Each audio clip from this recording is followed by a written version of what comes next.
میرے یہ ہو گیا, وہ دوسرا غلطی سے میں نے دوسرا دے دیا, جلدی اسپیڈ مارو یار, بہت ٹائم ہو گیا. یہ ہو گیا, بیوہ عورت اپنے بیٹے کی وجہ سے دوسری شادی نہ کرے, اسے پالنے پوسنے میں زندگی لگا دے اور شادی کے بعد اس کی بیوی اور ماں کی نہ بنے, تو کیا وہ اپنی بیوی کو ماں سے الگ رکھ سکتا ہے؟ بیوہ عورت نے جو اپنے بیٹے کی وجہ سے شادی نہیں کی, یہ غلط کیا.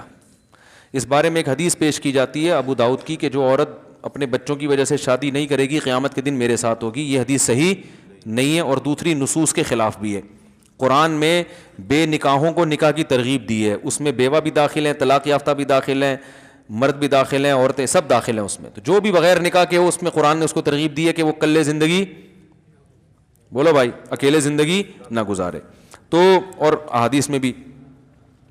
باقی اگر عورت کو یہ خطرہ ہے کہ میں نے اپنے بیٹے کی موجودگی میں کسی سے نکاح کیا تو میرے بیٹے پر ظلم ہو سکتا ہے, سوتیلا باپ, اس وجہ سے نہ کرے, تو ایک کسی عارضے کی وجہ سے کوئی نہ کرے تو وہ ایک الگ بات ہے.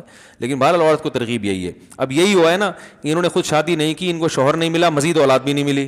مزید اولاد ہوتی, ان کا شوہر ہوتا تو آج شوہر پال رہا ہوتا, اولاد ہوتی, یہ والا نالائق ہوتا تو دوسری, ایک بہو نالائق ہوتی, دوسری لائق ہوتی. اتنے بچے پیدا کرو ہول سیل کے حساب سے کہ اسپیئر میں 2-4 بگڑنے کے لیے بھی رکھو. حقیقت بتا رہا ہوں, 1-2 ہی ہو, بگڑ گئے تو زندگی برباد ہو گئی نا. میرے پاس آتی ہیں بعض بوڑھی عورتیں, ایک ہی بیٹا ہے, بہو نے اس کو یرغمال بنایا ہوا ہے, وہ زندگی بیچاروں کی عذاب گزر رہی ہوتی ہے.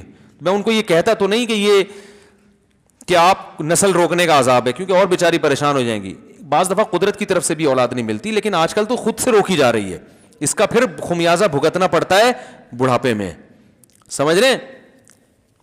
تو ماں کی نہ بنے تو کیا بیوی کو ماں سے الگ, ہاں ماں سے الگ رکھ سکتا ہے, لیکن ماں کے ساتھ جا کے پھر ٹائم زیادہ گزارا کرے تاکہ اس کو تنہائی محسوس نہ ہو.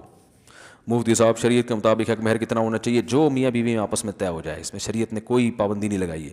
مفتی صاحب آپ جمعے کا خطبہ بہت اچھا دیتے ہیں, آپ سے گزارش ہے کہ خطبہ ریکارڈ کروا دیں. جی انشاءاللہ بھائی, نوٹ کر لو, جمعے کا خطبہ ریکارڈ کرنا ہے. مفتی صاحب آپ نے جو گزشتہ جمعہ میں جو شرک پر بیان کیا, اس بیان سے کئی لوگوں نے غیر اللہ کو پکارنا اور ان سے مانگنا چھوڑ دیا. یہ رپورٹ پیش کی, انہوں نے مسئلہ نہیں پوچھا ہے. مفتی صاحب وہ 70,000 کون لوگ ہیں جو بنا حساب کے جنت میں جائیں گے؟ حدیث میں آتا ہے جو تعویذ گنڈے نہیں کرتے تھے, رقیہ نہیں کرتے تھے اور اللہ پہ توکل کرتے تھے, ایسے 70,000 لوگ جنت میں جائیں گے. تو توہمات کی دنیا, تعویذ جائز ہے مگر عزیمت کے خلاف ہے. گنجائش ہونا الگ چیز ہوتی ہے, اعلیٰ درجے کا توکل یہ ہے کہ اپنے آپ کو, علامہ نووی رحمہ اللہ نے اس حدیث کی شرح میں لکھا ہے کہ جو جائز تعویذ ہے اس سے بھی بچائے انسان اپنے آپ.